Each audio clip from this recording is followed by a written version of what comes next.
Sekian purnama, DPR akhirnya mengesahkan rancangan Kitab Undang-Undang Hukum Pidana.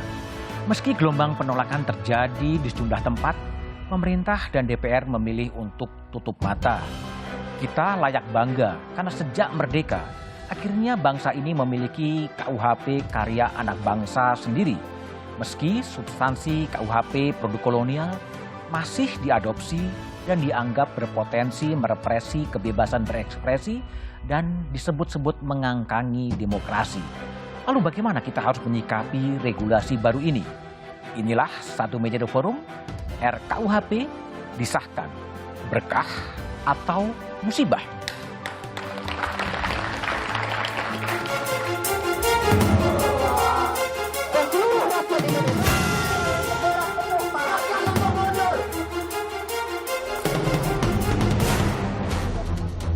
Saya wakil rakyat. Sudah kita terima. Catatannya sudah kita terima. 3 menit hak saya. Tapi disepakati. Jangan kamu jadi diktator di sini.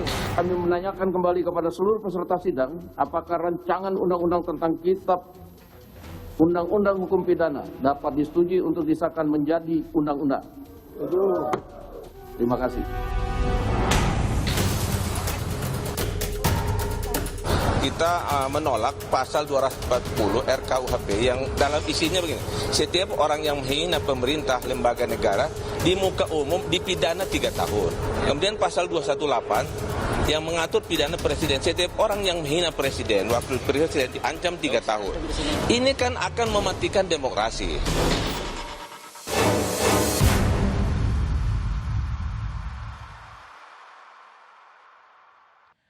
Sejarah sedang ditulis oleh DPR dan pemerintah.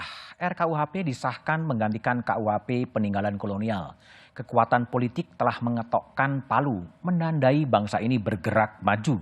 Tapi RKUHP masih menyimpan sejumlah catatan bagi demokrasi. Lalu pengesahan RKUHP merupakan berkah atau musibah?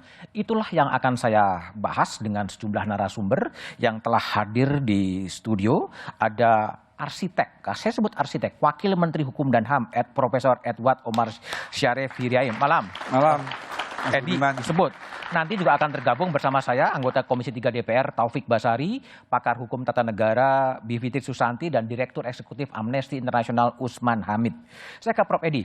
Prof Edi, sebelum mulai tayangan kita coba lihat terlebih dulu ya. Ini sebetulnya RKUHP ini disahkan itu musibah atau berkah sih menurut Anda? Jelas merupakan berkah. Kenapa berkah? Mengapa? Karena kita mencoba meletakkan dasar-dasar hukum pidana untuk disesuaikan dengan paradigma hukum pidana modern yang tidak berorientasi pada keadilan retributif yang menggunakan hukum pidana sebagai sarana balas dendam, tetapi berorientasi pada keadilan korektif, keadilan restoratif, dan keadilan balas dendam tuh hukum Romawi ya, Persis. mata ganti mata gitu ya? Gigi ganti gigi. Gigi ganti gigi ya, Jadi, sekarang diubah menjadi lebih restoratif gitu? Lebih korektif, restoratif, dan rehabilitatif. Rehabilitatif. Tapi gini, hampir semua obsesi Menteri Kehakiman, sejak zaman Orde Baru sampai sekarang kemudian mengharapkan bahwa menggolkan KUHP nasional. Tapi baru sekarang berhasil. Apa kiatnya sebetulnya? Saya kira ini tidak terlepas dari kerja keras tim pemerintah dan teman-teman DPR. Saya meralat, saya bukan arsitek dari RKUHP. Bukan arsitek, tapi orang yang berada di depan gitu. Hanya melanjutkan yang sudah dirumuskan oleh para pendahulu guru-guru besar kami. Ada Profesor Umar Senuwaji, Profesor Sudarto, Profesor Said Tapi, Profesor Muladi, Profesor Nyoman, Profesor Robi Lukman, Profesor Boy Marjono. Dan kami ini hanya meneruskan. Dan kalau boleh saya meminjam istilahnya Profesor Muladi, kami ini termasuk generasi ketiga. Generasi ketiga? Generasi ketiga. Oke. Beliau menyebutkan kami ini generasi ketiga yang kemudian memperjuangkan untuk kita punya KUHP nasional. Oke, tapi gini Prof Edi, itu kan diperjuangkan 59 tahun ya? Persis. Tapi baru gol sekarang, sebetulnya apa? Apakah kekuatan politiknya begitu mendukung dan akademisi semua pakar hukum pidana masuk dalam tim atau gimana sebetulnya? Saya kira tantangan terbesar dalam penyusunan RKUHP adalah bangsa ini sangat majemuk. Multi etnis, multi religi, multi culture. Setiap isu yang akan diformulasikan dalam KUHP pasti menimbulkan pro dan kontra. Membuat ini menjadi lama karena kita harus mendengar berbagai pihak dan tentunya pada akhirnya kita akan memilih mengapa kita harus memilih A dan tidak memilih B. Dan itu yang terjadi belakangan ini ketika Presiden menunda pada tanggal 19 September 2019 kami diperintahkan untuk melakukan inventarisasi terhadap isu-isu yang kontroversi. Waktu itu kami dapatkan ada 14 isu kontroversi. Dan itu gimana? Kiat dari 2019 Presiden meminta untuk ditunda karena ada demo yang sangat besar, tapi sekarang bisa goal. Apa sebetulnya di balik layar sehingga RKUHP ini bisa disahkan? Satu adalah sosialisasi, sekaligus dialog publik. Kita mendengarkan betul masukan masyarakat. Dan yang kedua, di tengah-tengah berbagai pendapat yang berbeda secara diametral, kami, pemerintah dan DPR, mencoba mencari titik kompromi yang maksimal, sehingga itu bisa diterima oleh kedua belah pihak. Dan kami bisa menjelaskan itu kepada publik, mengapa kami memilih formula seperti itu di dalam KUHP. Dalam aksi massa 2019 demonya begitu masif. Tapi sekarang 2022 ada demo, tapi tidak terlalu masif. Apa yang terjadi? Masyarakat lelah? Saya kira tidak. Artinya kita tidak bisa lepas dari konteks 2019. RKUHP waktu itu ditunda karena demonstrasinya itu merujuk kepada 3 RUU waktu itu. RUU KPK, RUU Pemasyarakatan, KUHP, dan RUU Pemasyarakatan. RUU KUHP kemudian lolos. RUU KPK lolos. Yang 2 di hold, yaitu RUU KUHP dan pemasyarakatan. Tetapi ya seperti kita semua orang Indonesia, kita ambil saja hikmahnya. Dan ini adalah blessing in disguise. Artinya, blessing in disguise. Ya, ketika Presiden menunda pengesahan KUHP pada 2019 dan ketika kita mengkaji ulang, ternyata memang banyak yang harus disempurnakan. Jadi selama 2019 dan pada saat awal-awal COVID 2020, kami terus melakukan kajian, memperbaiki, hasil perbaikan itu kita sosialisasi di 12 kota pada tahun 2021, kita berubah lagi draftnya, draft itu masuk kembali ke DPR pada tanggal 6 Juli 2022. Tanggal 6 Juli 2022 masuk ke DPR, Presiden merasa bahwa ini belum didialogkan dengan publik. Maka pada tanggal 2 Agustus, Presiden memerintahkan jajarannya untuk melakukan dialog publik. Meminta masukan sebanyak mungkin dari masyarakat. Tapi betul nggak Prof? Ada anggapan bahwa agak terburu-buru sebetulnya untuk mengetokkan palu dalam paripurna dan itu disahkan menjadi undang-undang. Saya menepis anggapan yang demikian. Karena saya kira ini kan proses panjang. Proses panjang dari tahun 2015 sampai dengan tahun 2022. Artinya dia memakan waktu 7 tahun. Itu kalau kita melihat dari kepemimpinan Presiden Joko Widodo. Tapi kalau kita tarik ke belakang, ya sudah 59 tahun. Bahkan 59 tahun. Draft itu selalu berubah. Kalau saya tidak salah, draft itu lebih dari 30 draft. Sampai 30 draft. Sehingga orang bingung yang mau diacu yang mana sebenarnya. Mengapa begitu banyak draft? Ini menandakan bahwa pembahasan itu sangat dinamis. Itu menandakan bahwa pemerintah dan DPR tidak buta dan tidak tuli mendengar masukan dari masyarakat. Senantiasa mengalami perubahan. Meskipun masih ada kritik dari publik. Saya kira itu hal yang wajar. Karena tidak mungkin KUHP itu akan memuaskan semua pihak. Karena itu tadi Mas Budiman, terjadi perbedaan pendapat secara diametral. Dan pemerintah dan DPR harus memutus mana yang dia pilih. Dan dia menjelaskan mengapa dia memilih itu. Itu yang sudah kami lakukan pada saat pembahasan pada tanggal 24 November, hari Kamis 2 minggu yang lalu. Tapi langkah keberatan publik sebaiknya bagaimana publik menyikapi yang masih berkeberatan dengan dengan sejumlah pasal dalam KUHP? Saya kira tugas terberat pembentuk undang-undang dalam hal ini adalah pemerintah dan DPR untuk terus menjelaskan di masa transisi selama 3 tahun. Terutama justru bukan kepada masyarakat, terutama kepada aparat penegak hukum. Sebenarnya kalau kita melihat berbagai kritik yang dilakukan oleh mahasiswa dan juga oleh teman-teman sejawat saya yang katakanlah mereka memiliki latar belakang hukum tata negara, saya sangat memahami bahwa yang mereka khawatirkan adalah persoalan implementasi. Implementasi. Betul. Kalau implementasi kan itu ada pada aparat penegak hukum. Tapi gini, Prof. Edi, banyak orang yang kemudian menyebut bahwa KUHP ini bisa mengancam civil liberties, bisa mengancam demokrasi. Tapi jawaban Prof. Edi setelah jeda berikut ini.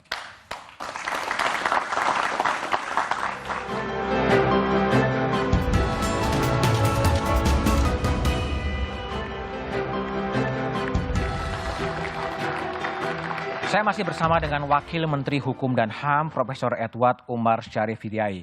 Sebelum melanjutkan diskusi, kita coba lihat tayangan berikut ini.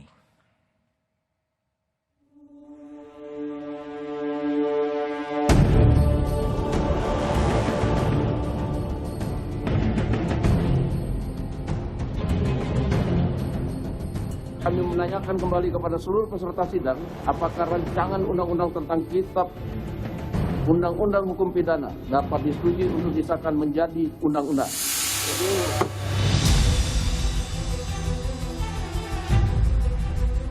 Perjalanan puluhan tahun RKUHP telah berakhir, DPR dan pemerintah resmi mengesahkan di tengah pro dan kontra yang masih bergulir. Sejumlah kalangan di masyarakat melihat masih adanya kejanggalan pasal-pasal kontroversial karena melanggar batas privasi hingga berujung kriminalisasi. Gelombang penolakan masyarakat pun muncul dari berbagai daerah. Namun pemerintah dan DPR meminta masyarakat yang tidak sepakat menempuh jalur elegan yakni menggugat ke Mahkamah Konstitusi. Meski sudah disahkan menjadi undang-undang, namun KUHP ini akan berlaku efektif 3 tahun setelah disahkan. Semua masukan masyarakat kami terima dengan baik. Tentunya pada saatnya kita harus mengambil keputusan dalam suatu rapat paripurna untuk melahirkan. Tadi saya katakan ternyata tidak mudah melepaskan diri dari warisan kolonial. Saya kira kita tidak mau lagi terjadi menggunakan produk-produk kolonial. Terlalu lama. Seolah-olah anak-anak bangsa ini tidak mampu melahirkan sesuatu.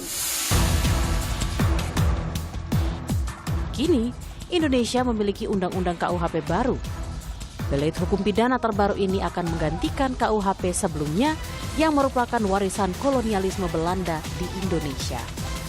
Lantas, akankah KUHP baru ini adalah berkah atau justru membawa musibah?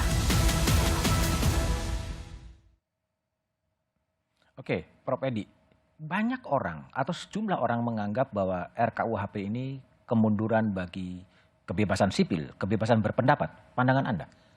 Saya kira itu hanya persoalan ketidakpahaman. Mengapa demikian?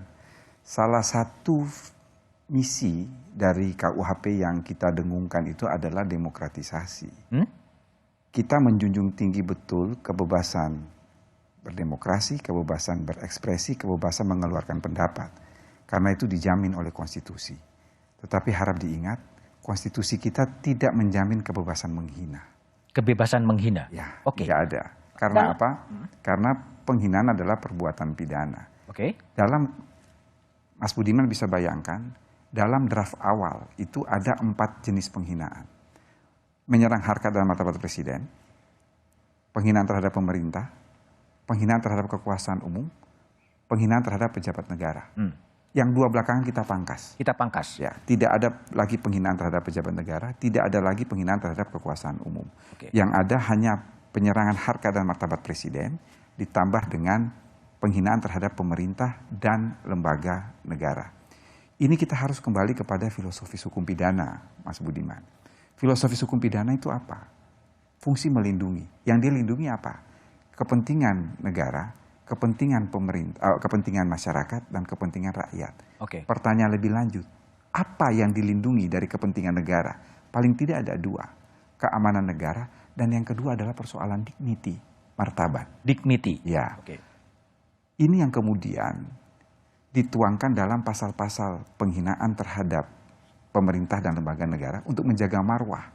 Lalu kemudian penyerangan terhadap harkat dan martabat presiden. Kalau tagar menyatakan semua bisa kena, maka pertanyaan itu dibalik. Apakah dengan KUHP yang lama semua orang kena? Kan tidak. Maka dengan KUHP baru justru lebih jauh untuk bisa dijerat. Prof. Edi, satu hal yang juga menjadi sorotan media asing, sampai kemudian Dubes Amerika juga berkomentar, adalah bahwa khususnya adalah pasal soal perzinahan dan lain sebagainya yang bisa mempengaruhi iklim investasi untuk masuk ke Indonesia. Tanggapan Anda? Begini, saya selalu mengatakan, Mas Budiman, ketika berbicara mengenai kejahatan kesusilaan, itu tidak bisa dibandingkan dengan negara manapun. Substansi KUHP di seluruh dunia ini sama, kecuali dalam 3 hal. 1, delik politik, 2, penghinaan, dan ketiga adalah kejahatan kesusilaan. Mengapa tidak bisa dibandingkan? Kejahatan kesusilaan itu tidak terlepas dari moral value yang ada pada suatu masyarakat. Saya ambil contoh konkret. Di negara-negara Eropa Utara, aborsi itu adalah perbuatan yang legal menurut hukum nasional. Di kita itu adalah tindak pidana kesusilaan. Kalau kita membuka KUHP Cina, tidak ada satu bab pun dalam KUHP Cina yang berbicara mengenai kejahatan kesusilaan. Artinya apa yang ingin saya sampaikan, bahwa moral value ini berbeda antara satu negara dengan negara yang lain berbeda. Kita punya kedaulatan. Kita punya nilai-nilai kearifan lokal yang tidak bisa dibandingkan. Tetapi saya ingin menyatakan di sini bahwa sebetulnya pasal itu tidak ada kaitannya dengan investasi. Ini adalah titik kompromi yang bisa kita capai antara pemerintah dan DPR. Saya kira perlu dijelaskan kepada publik, Mas Budiman, bahwa ketika berbicara soal pasal kohabitasi, ini kami melakukan lobby. Karena di parlemen sendiri ini terbelah. Ada fraksi yang menginginkan ini dihapus.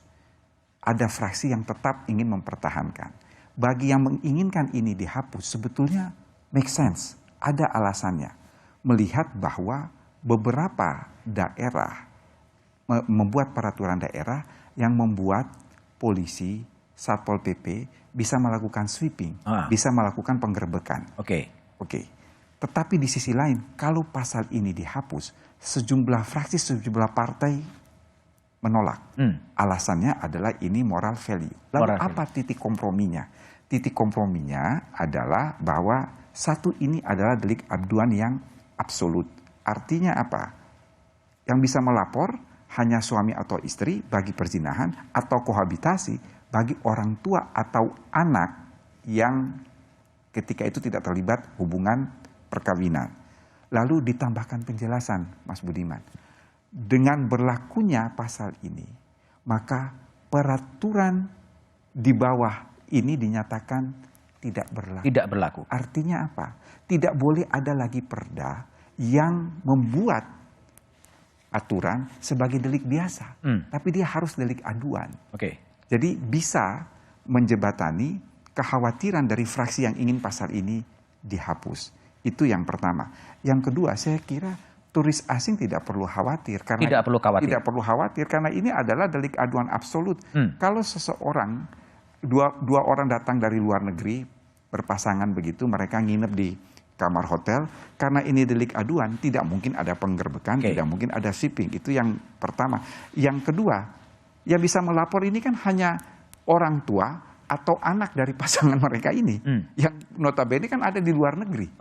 Itu, atau kalau misalnya salah satu sudah berkeluarga, yang bisa mengadukan hanya suami atau istri mereka.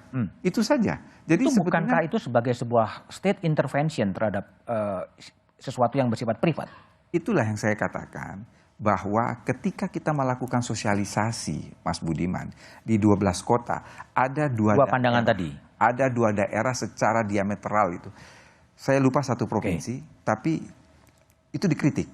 Pemerintah dikritik karena mengapa harus mengatur pasal yang masuk pada ranah privat. Tapi ketika kita ke Sumatera Barat, pemerintah dihujat. Tidak tegas. Kenapa ini delik aduan? Ini kan melanggar moral agama.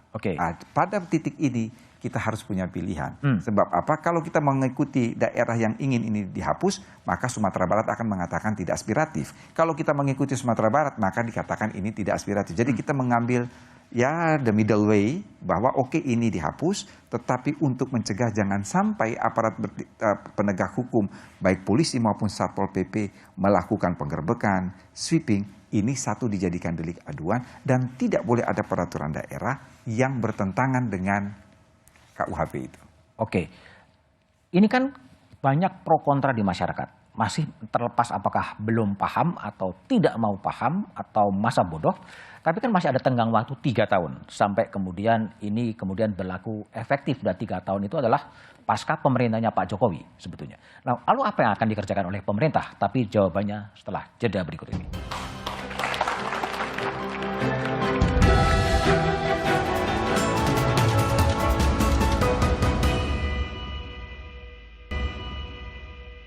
Saya sendiri sangat apresiasi ya, karena DPR dan pemerintah berupaya semaksimal mungkin.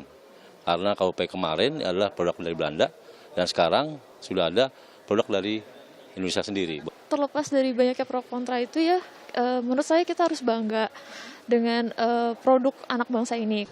Bagi kami ini adalah berita duka yang mematikan demokrasi dan kemudian juga mematikan ruang gerak perempuan. Ya, saya melihat bahwa sikap pemerintah dan DPR sejauh ini tidak berpihak pada masyarakat karena dianggap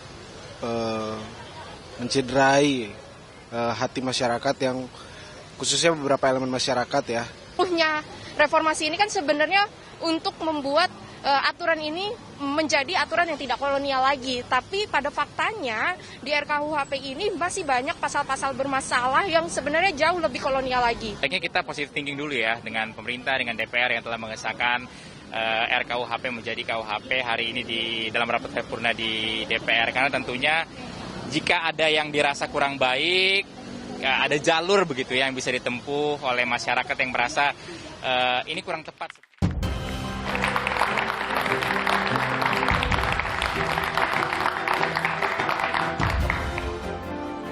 Masih bersama saya Budiman Tanurjo di Satu Meja Forum. Saya tidak berdua dengan Pak Wamen, tapi juga ada Usman Hamid, Direktur Eksekutif Amnesty International. Malam Usman. Ada Bivitri Susanti, pakar hukum tata negara. Malam Bibit. Dan ada Taufik Basari, salah seorang yang ikut mengarsiteki atau membahas RKUHP dari Komisi 3 DPR. Dan masih dengan Pak Wamen, Prof. Edi. Prof. Edi, 3 tahun waktu tersedia, tapi kan masih banyak kritik-kritik masyarakat. Apa yang mau dikerjain oleh pemerintah? Yang paling pertama dan utama adalah melakukan sosialisasi dalam rangka memberi pemahaman kepada aparat penegak hukum terkait penegak hukum ya? Penegak hukum. Mengapa harus penegak hukum? Karena yang kita khawatirkan ini jangan sampai dalam implementasi menimbulkan banyak penafsiran. Oleh karena itu sebagai pembentuk undang-undang kami harus menjelaskan pasal per pasal itu kepada aparat penegak hukum supaya ada kesamaan standar, parameter, dan frekuensi dalam menerjemahkan setiap pasal yang ada di dalam KUHP yang baru disahkan. Oke, baik. Usman, saya ingin tanya, ini pilihannya adalah berkah atau musibah dengan disahkannya KUHP menurut Anda? Saya datang ke sini dapat berkah. Berkah. Tapi pas Pak Wamen dikasih 2 segmen sendirian itu mudarat buat saya. Mudarat. Kurang waktu ya. Oke, jelasin. Dapat musibah malah saya. Hanya bisa berempat begini. Gitu. Oke. Tapi saya kira ini problemnya kan apakah KUHP yang baru masih mengandung pasal-pasal kolonial. Masih. Yang dianggap sudah dihapuskan oleh pemerintah. Oke. Nah menurut saya masih. Masih. Sebagai contoh pasal penghinaan presiden. Kalau kita bandingkan dengan pasal tentang penghinaan kepada Ratu Belanda misalnya di masa itu. Masih sama, mirip. Oke. Bahkan sekarang Belanda sudah tidak punya itu misalnya gitu. Dan banyak negara-negara Eropa misalnya sudah menghapuskan hukuman mati. Indonesia merasa hukuman mati sudah kita ganti dengan hukuman alternatif. Tapi di Eropa, di Belanda sendiri sudah tidak ada. Bahkan dijadikan bagian dari syarat untuk mutual legal assistance, perjanjian hukum timbal balik, bantuan hukum timbal balik. Yang ketiga pasal makar misalnya. Pasal makar sering digunakan untuk mengkriminalisasi atau memenjarakan orang-orang hanya karena alasan-alasan politik gitu.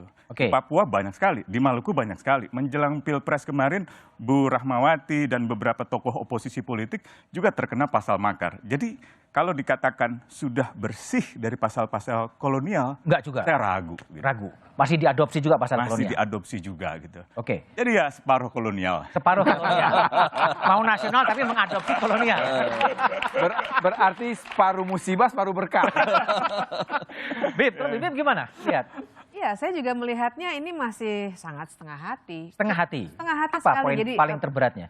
Gagal berangkat dari keinginan untuk menjadi hukum yang betul-betul lepas dari kolonialisme. Misalnya, adanya, tadi penghinaan presiden sudah disebutkan ya, tapi misalnya saja ada pasal-pasal mengenai living law misalnya. Living law, oke. Ya, itu yang saya kira itu sangat berat nantinya karena akan ada perbedaan-perbedaan perlakuan di tempat-tempat yang berbeda.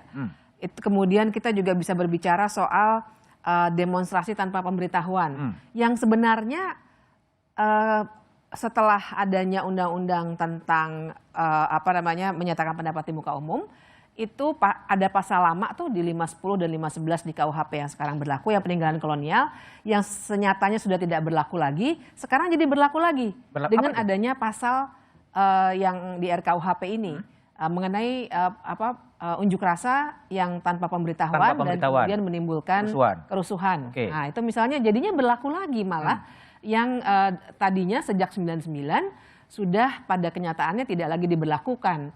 Artinya kan kita sebenarnya balik lagi. Dan kemudian jangan lupa ada juga pasal-pasal penodaan agama misalnya yang masih tersisa. Dan tentang pers, Mas Budiman sangat berkepentingan. Pasal mengenai, jadi delik pers yang mengenai penyebaran berita bohong itu juga masih ada misalnya. Nah, itu antara lain pasal-pasal yang saya karena sudah sering diskusi dengan Prof. Edi, saya tahu pasti Prof. Edi akan menjelaskan bahwa itu delik aduan, ada technicalities di sini, di sana. Tapi saya ingin bilang bahwa dalam melihat RKUHP ini kita harus mempertimbangkan paradigmanya. Kita harus punya helikopter view. Kita bisa bilang bahwa ini hanya bisa diadukan oleh keluarga, misalnya tadi ya soal kohabitasi, tadi saya mendengar segmen sebelumnya. Tapi kita harus pertanyakan lebih lanjut, mengapa pasal-pasal itu tetap ada, dipertahankan. Kalau memang tidak mau digunakan sehingga dimoderasi sedemikian rupa, kalau begitu kenapa tidak dicabut saja, supaya paradigmanya betul-betul lepas dari kolonialisme. Saya minta sebelum Pak Wamen, Tobas dulu lah, Tobas kan ikut merancang. Tadi soal pers ya, disebut yang menyebarkan berita bohong, yang dilebih-lebihkan, yang patut diduga bohong, dan menimbulkan kerusuhan, bisa dipidana. Itu logiknya di mana sih? Ya, jelas ketika kemudian ada penyebaran berita bohong yang kemudian berakibat pada kerusuhan, menurut saya harus ada pertanggungjawaban pidananya. Siapa? Ya siapapun yang melakukannya. Pemretnya? Bukan, ini pelakunya. Ini kan umum nih. Nah, kalau dalam konteks pers, itu kan kita ada lex spesialis, ada undang-undang pers yang memang diakui juga dalam KUHP baru kita ini, yang nanti akan ikut dengan mekanisme dan prosedur yang ada di undang-undang pers. Jadi sebenarnya tidak perlu khawatir karena toh juga seperti yang sekarang ada harus melalui mekanisme itu. Jadi pers bisa dibebaskan dari tuduhan pidana kalau dia membuat berita bohong dan berita dilebih-lebihkan gitu? Bukan. Ketika ada proses laporan dan diproses secara hukum, maka dia harus mengikuti mekanisme yang ada di undang-undang pers. Seperti yang saat ini ada. Jadi sebenarnya tidak sama saja, tidak ada suatu hal yang baru terkait dengan hal itu. Artinya kekhawatiran itu berlebihan gitu? Ya saya melihat kalau kita melihatnya secara utuh ya, bahwa ada RKUHP, ada KUHP yang baru, kemudian ada undang-undang pers, ada lex spesialis dan sebagainya, itu bisa kita lihat secara komprehensif ya. Jadi tidak sepotong-sepotong. Tapi nawa itu, pasal itu dibuat untuk apa? Pasal itu untuk membuat jangan ada kemudian orang-orang yang secara tidak bertanggung jawab, yang punya niat jahat, punya kehendak jahat untuk menyebarkan suatu berita bohong ya, yang pada akhirnya menimbulkan kesalahpahaman dan menimbulkan kerusuhan. Kan itu tetap ada mensreanya, ada suatu kehendak jahatnya dan menimbulkan kerugian. Maka dari itu harus ada yang bertanggung jawab. Nah masalahnya kan teman-teman di pers ini menganggap bahwa itu ditujukan pada kami. Bukan. Itu ditujukan untuk semua orang ya. Yang kalau misalnya ada kaitannya dengan pers, tetap harus dia melewati mekanisme yang ada di dalam undang-undang pers. Jadi tidak ada masalah sebenarnya. Sepanjang mekanisme yang ada di dalam undang-undang pers kan kita juga bisa percaya bahwa itu akan ada beberapa indikator-indikator, beberapa hal-hal yang kemudian juga menjadi pertimbangan-pertimbangan. Nanti kita serahkan pada proses yang ada tentunya. Oke, Prof. Edi. Ya, saya kira yang dikatakan. Kalau contoh konkret lah, Sambo bikin skenario bohong. Bentar, saya mau sampaikan apa yang dikatakan oleh Tobas itu benar. Jadi sebetulnya dengan adanya undang-undang pers itu sudah tidak ada lagi delik pers. Oke. Kita periksa putusan dalam kasus Bambang Harimurti. Kita periksa dalam kasus putusan Mahkamah Agung soal Teguh Santoso. Kita periksa dalam putusan Mahkamah Agung soal kasus Supratman. Oke. Itu sudah dijadikan jurisprudensi tetap. Bahwa ketika berhubungan dengan pers, maka gunakanlah jalur pers, hak jawab dan lain sebagainya. Jadi sebetulnya tidak perlu ada kekhawatiran. Dan yang kedua, kalau kita merujuk tadi yang disampaikan oleh Mas Usman maupun Mbak Bibi, dalam pasal penyerangan harkat dan martabat presiden itu di penjelasannya jelas. Kita mengutip apa yang terdapat di dalam undang-undang pers. Bahwa kritik terhadap suatu negara demokrasi sangat dipentingkan sebagai suatu bentuk kontrol sosial. Dan wujud kritik itu adalah unjuk rasa. Kalau kritik yang diwujudkan dalam unjuk rasa itu tidak dapat dipidana. Itu jelas. Jadi yang ini ada perbedaan prinsip. Kalau ya benar juga kalau misalnya dikatakan Mas Usman, ya ini kayaknya separuh begitu. Separuh. Karena sebetulnya ada alasan penghapus pertanggungjawaban pidana di dalam pasal penyerangan harkat dan martabat presiden itu. Apa alasan penghapus pertanggungjawaban pidana? Yaitu bila diungkapkan untuk kepentingan umum. Kepentingan umum itu dijelaskan. Yang dimaksudkan dengan kepentingan umum itu adalah kritik yang dilakukan terhadap kebijakan presiden atau wakil presiden. Baik. Kembali ke Usman. Problematika adalah pada tekstual undang-undangnya atau pada implementasinya sih sebetulnya? Dua-duanya. Dua-duanya bermasalah? Ya, saya ambil contoh dalam soal pers ya. Sekarang sebelum ada hukum pidana yang baru, kita punya hukum pidana yang lama. Dan kita punya misalnya Undang-Undang Informasi dan Transaksi Elektronik. ITE. Dalam sejumlah kasus, ya, misalnya di Sulawesi atau di Kalimantan, jurnalis dikenakan pasal juga pidana. Dan dikenakan pasal Undang-Undang Informasi dan Transaksi Elektronik. Gitu. Tentu sebagai argumentasi pembelaan di pengadilan kita bisa menggunakan azas lex specialis derogator lege generali, bahwa hukum yang spesial, yang khusus itu mengatasi hukum yang umum misalnya. Tapi itu tidak ada jaminan. Orang sudah terlanjur ditahan di penjara gitu. Katakanlah di Mahkamah Agung nanti dibebaskan, tapi perampasan kemerdekaan pada awal-awal proses hukum itu yang sebenarnya terjadi. Itu yang pertama. Nah, yang kedua tentang soal penghinaan presiden. Saya apresiasi kalau memang kritik dalam sebuah negara demokrasi itu memang diterima sebagai kontrol sosial. Nah, persoalannya adalah kalau itu dimaksudkan dengan unjuk rasa dan dibenarkan, ada pasal lain. Kalau unjuk rasanya tidak diberitahukan dan tidak mendapatkan izin, dipidana. Gitu. Jadi ini saya kira yang saya maksud dengan separuh berkah, separuh mudarah, separuh kolonial, dan separuh... Bib, gimana?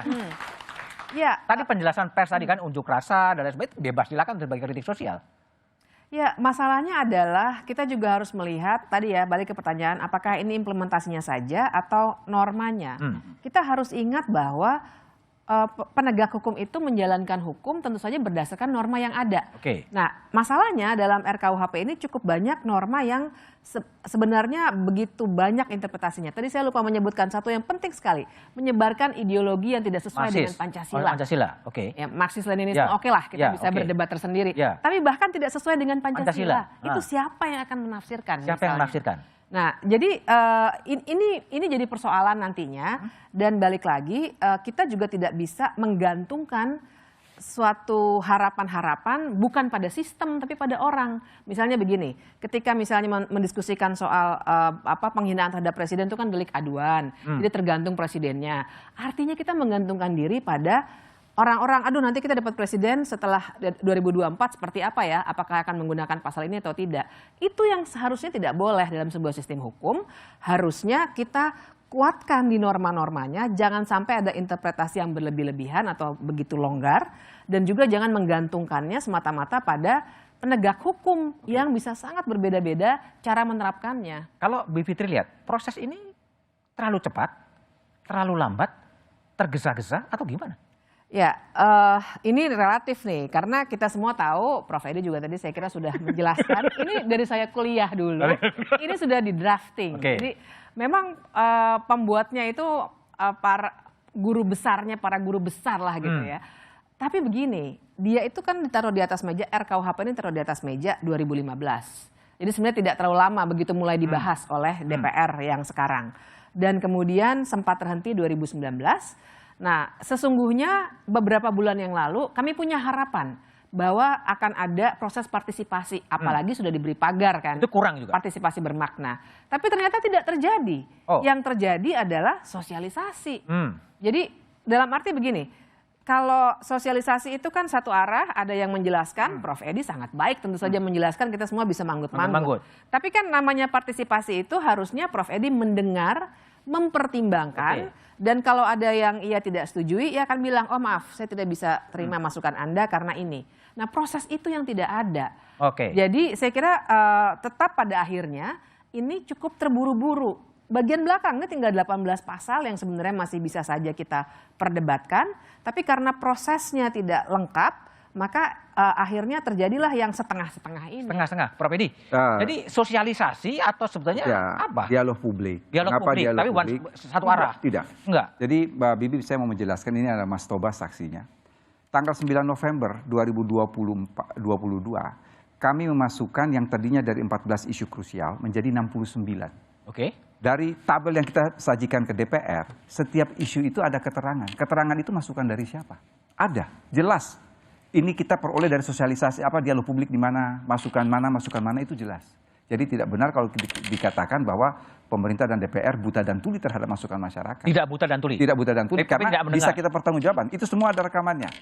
Itu Tobas bisa menjelaskan betul dari mana kita mendapatkan itu. Dan benar yang dikatakan oleh Mbak Bibit, misalnya dalam persoalan kohabitasi misalnya, kan ada secara diametral berbeda. Kita menjelaskan mengapa pendapat ini yang kita ambil dan bukan pendapat itu. Proses itu berjalan di DPR dan itu adalah sidang yang terbuka untuk umum. Tapi supaya tidak terjadi mispersepsi, saya ingin mengomentari satu tadi dari Mas Usman soal makar. Makar itu sudah dipersempit.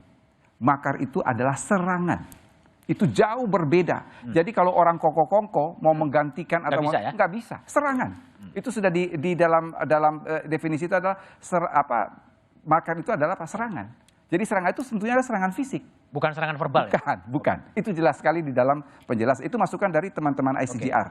Lalu kemudian yang berikut soal unjuk rasa. Kita ini diajarkan, Mas Budiman, kalau membaca pasal itu kan harus membaca judul bab. Judul bab itu adalah ketertiban umum. Jadi tidak mudah juga menerapkan pasal ini. Mengapa? Kalau dia memberitahu terjadi keonaran, tidak bisa dijerat. Kalau dia tidak memberitahu, tidak terjadi keonaran, juga tidak bisa dijerat. Yang terjadi ini rumusan pasalnya diimplikasi. Jika tidak memberitahu dan terjadi keonaran. Dijelaskan tuh keonarannya, jadi bunyinya keonaran atau mengganggu kepentingan umum. Apa yang dimaksudkan dengan kepentingan umum? Kepentingan umum adalah tidak berfungsinya pelayanan publik. Akibat kerusakan yang timbul karena unjuk rasa, pawai atau demonstrasi. Jadi kita perketat betul. Mengapa ada pasal ini? Ini ada kejadian. Kejadian ada mayat di Sumatera Barat itu yang kemudian dia bisa 12 jam karena terhalang demonstrasi. Lalu kemudian ada kejadian di Bekasi yang terpaksa ada kerabat yang kehilangan anggota keluarganya karena meninggal di mobil karena mobil ambulans itu terhambat oleh demonstrasi. Boleh komentar sebentar, Mas? Silakan. Dua hal. Pertama, soal makar itu ya. Tadi kan disebutkan serangan. Sebenarnya itu sudah lama diperdebatkan dan itulah teks asli dari pasal era kolonial. Anslag namanya itu. Serangan. Jadi apa yang tidak kolonial di situ? Itu satu ya. Yang kedua, soal demonstrasi dan keonaran. Itu sebenarnya harusnya dipisah. Demonstrasi adalah hak yang melekat secara konstitusional pada setiap warga, setiap masyarakat. Nggak boleh diasosiasikan dengan keonaran. Kalau keonaran, kegiatan apapun yang menciptakan keonaran bisa dipidana. Jadi persoalannya ketika itu dilekatkan dengan kegiatan demonstrasi yang sebenarnya merupakan hak konstitusional, akhirnya dianggap bertentangan dengan nilai-nilai demokrasi gitu loh. Itu yang saya kira mestinya pemerintah memisahkan antara demonstrasi sebagai hak konstitusional dengan soal keonaran. Keonaran bisa ditimbulkan dari apapun. Benar nggak teman-teman? Tapi gini, Tobas, ini kan problemnya gini. Ini kan masih banyak penolakan-penolakan yang terjadi di publik. Ya saya nggak tahu banyak pun menjadi relatif. Tapi apa yang harus dilakukan oleh orang-orang yang memang tidak setuju? Apa yang harus dikerjakan? Tapi jawabannya setelah jeda berikut ini.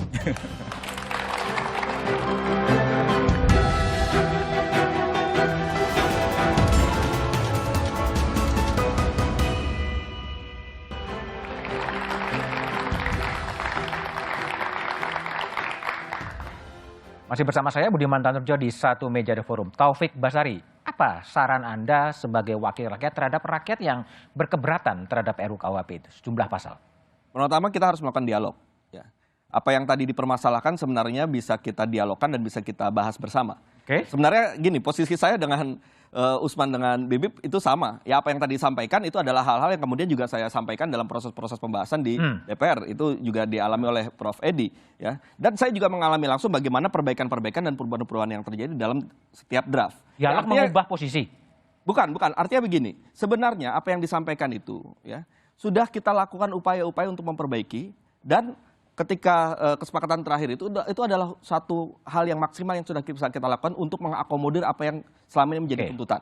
Nah, tapi memang seperti kata Prof. Edi tadi di awal, bahwa memang masukan ini juga tidak hanya satu segi saja, satu sisi saja. Jadi kita harus mempertimbangkan juga pendapat-pendapat lain yang mungkin berbeda dalam ekstrem yang satu lagi dibanding apa yang disampaikan oleh teman-teman tadi. Nah, oleh karena itu yang dilakukan adalah kita cari jalan tengahnya. Ya. Kita di satu sisi ada orang yang menginginkan pasal ini tetap ada misalnya, berpendapat pasalnya harus ada. Tapi di sisi lain kita misalnya ingin menghapus, saya ingin menghapus pasal-pasal yang disebutkan. Nah, oleh karena itu kita biarkan pasal ini ada, tapi kita berikan batasan-batasan yang ketat sehingga kekhawatiran-kekhawatiran yang disampaikan itu tidak terjadi karena kita melakukan pengetatan dan batasan-batasan yang ada. Itulah yang bisa berhasil kita lakukan. Usman, banyak orang menyarankan termasuk menteri kalau nggak puas ke Mahkamah Konstitusi.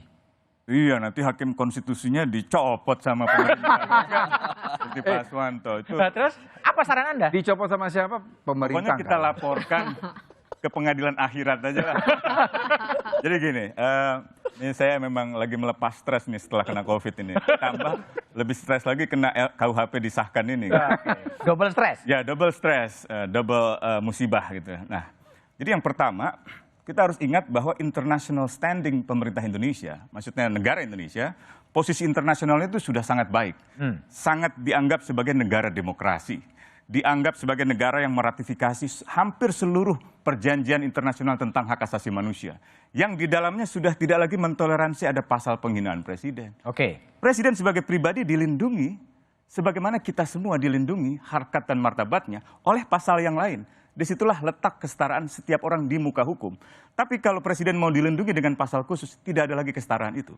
Negara-negara demokrasi yang setara dengan Indonesia untuk meratifikasi berbagai perjanjian internasional sudah tidak lagi. Tapi konkretnya apa? Ada hopeless? Silahkan aja atau gimana? Saya sering berpikir pesimis, tetapi saya tetap akan bertindak dengan optimisme. Gitu. Bibit, apa? Dalam waktu 3 tahun sebelum diberlakukan, apa yang harus dilakukan oleh orang-orang yang tidak puas? Semua cara yang mungkin. Satu, misalnya tadi saya senang sekali mendengar jawaban Bung Tobas, dialog ya. Itu saya kira jawaban yang wise ketimbang beberapa orang dari anggota DPR maupun pemerintah yang mengatakan bahwa silakan bawa ke Mahkamah Konstitusi. Karena dalam sebuah negara demokrasi itu bukan pilihan. Jadi dialog tetap ada, kalau ada yang membawa ke Mahkamah Konstitusi silakan. Tapi Mahkamah Konstitusi bukan bagian dari proses legislasi. Ya, jadi itu yang harus diingat. Dan saya kira kalau menyatakan itu seperti memberikan tanda bahwa ada arogansi yang sangat tinggi, seakan-akan menantang bahwa ya udah pokoknya dari kami segini, terserah kalau kalian nggak puas. Nah, jadi saya kira dialog itu yang jadi artinya upaya-upaya politik termasuk melalui unjuk rasa, demonstrasi, diskusi seperti ini tetap harus terus-menerus diadakan. Dan kemudian kalau misalnya ada kawan-kawan yang nanti mau mengajukan ke Mahkamah Konstitusi, saya kira itu juga jalur mungkin yang tersedia. Pemilu 2024 anggota DPR-nya merevisi kembali pasal bermasalah? Ya bukan tidak mungkin ya, saya kira nanti kan pasti ada perubahan sedikit banyak, kita belum tahu. Dan barangkali dalam waktu 2 tahun ini banyak dialog yang bisa dilakukan dan mungkin entah apa nanti ya unjuk rasanya dan seterusnya yang akan membuka peluang lebih jauh untuk melakukan revisi. Prof. Edi, jadi gimana? Banyak orang masih berkeberatan, saran Prof. Edi apa? Ya saya kira bukan akan kita lakukan tapi sudah kita lakukan. Tadi pagi saya dialog dengan BEM sejabotabek. Sudah kita jelaskan seperti yang disampaikan oleh Mbak Bibir maupun Mas Tobas.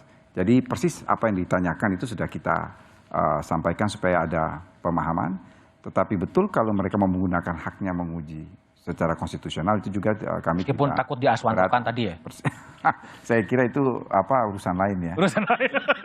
Tapi saya ingin mengatakan begini ya, tidak mungkin kita akan membuat suatu kitab undang-undang itu sempurna mungkin, tidak mungkin. Dan kita sadari betul akan ada pro kontra dan pasti ada kekurangan.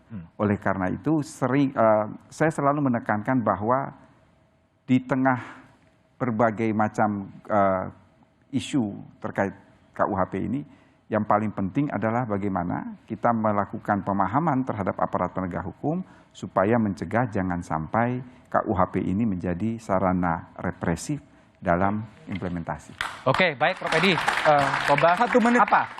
Ada satu hal yang terlupa dan sangat mendasar, yaitu pengaturan kembali tentang pasal retroaktivitas yang berpotensi untuk mencegah penanganan kasus pelanggaran HAM berat masa lalu untuk dibuka kembali. Dan soal makar, yang dipidana dalam hukum ini sekarang sebenarnya bukan serangannya, bahkan persiapannya pun bisa dipidana. Jadi tetap saja ini sangat bermasalah. Dan menurut saya memang nggak mungkin kita membuat undang-undang yang sempurna. Yang tidak sempurna itu nilainya 8-9. Ini kira-kira 5,5. 5,5. Oke, Usman, Bipip, Prof. Edi, dan Tobas, terima kasih telah bergabung di Satu Meja The Forum. Rancangan KUHP baru saja disahkan DPR dan pemerintah. KUHP karya anak bangsa ini baru akan berlaku 3 tahun lagi. Masih ada waktu untuk terus mengkaji dan mengevaluasi pasal demi pasal dalam RKUHP. Dan terbuka kemungkinan DPR hasil pemilu 2024 merevisi sejumlah pasal yang masih bermasalah. Demikian Satu Meja The Forum malam ini. Sampai jumpa pekan depan. Selamat malam dan terima kasih.